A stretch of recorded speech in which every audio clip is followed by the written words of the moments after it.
Oke, ambil nafas dulu sebentar. Materinya banyak hari ini.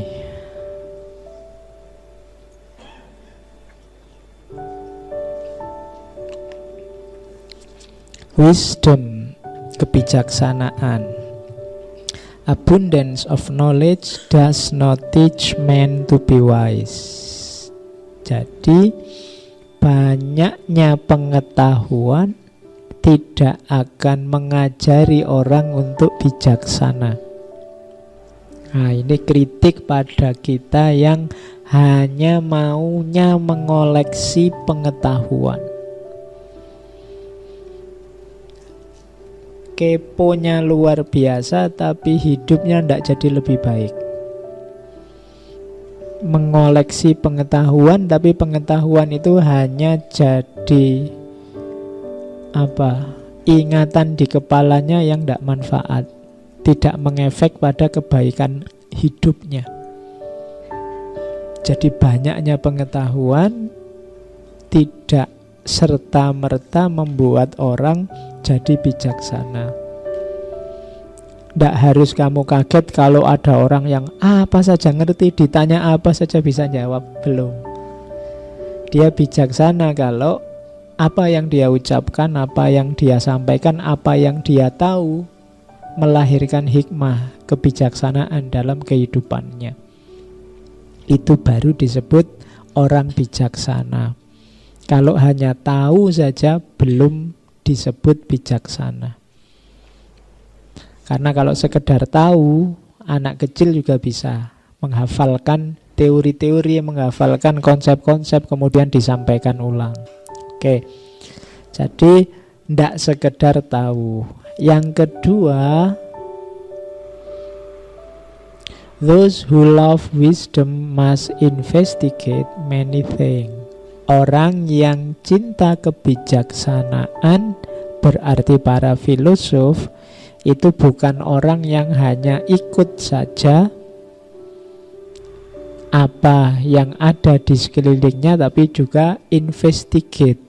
Dia meneliti, dia juga menyelami banyak hal. Jadi filosof itu tidak cuma membaca dari luar, tapi juga menyelami ke dalam.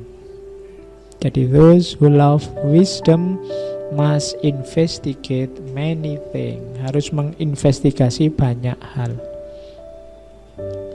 Oke, itu sama. Di bawah juga ada those who love wisdom must investigate many things.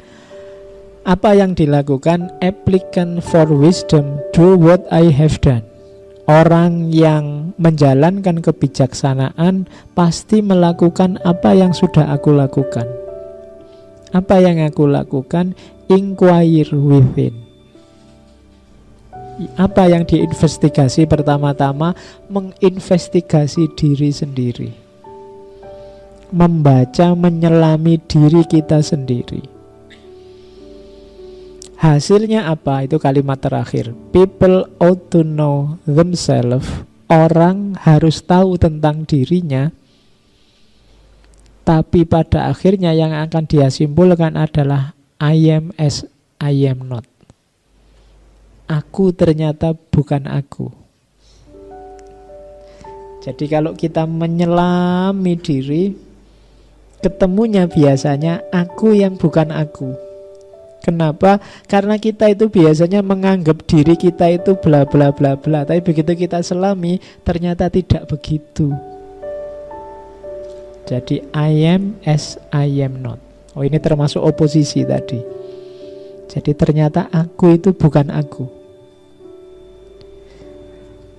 Kamu menganggap dirimu bijaksana, kamu menganggap dirimu mahasiswa yang tekun, yang rajin, prospek ke depan cerah. Itu begitu kamu selami dirimu, ternyata tidak begitu, Pak. Baru sadar saya. Ternyata saya selama ini kegeeran, Pak. Tak anggap aku itu penting gitu. Ternyata sama sekali tidak. Tak anggap teman-teman itu kalau muji-muji saya itu benar-benar muji. Ternyata basa-basi. Tiap ketemu kok bilangnya, wah tambah ganteng aja. Ternyata basa-basi, Pak. Saya baru sadar sekarang. Nah, itu I am as I am not. Dari mana kesimpulan itu muncul? Inquire within tadi, kita menelaah ke dalam diri. Dan itulah yang dilakukan seorang filosof yang love wisdom, yang tidak sekedar mengoleksi pengetahuan. Jadi jangan cuma mengoleksi pengetahuan, tapi bacalah. Apa yang dibaca? Dirimu sendiri.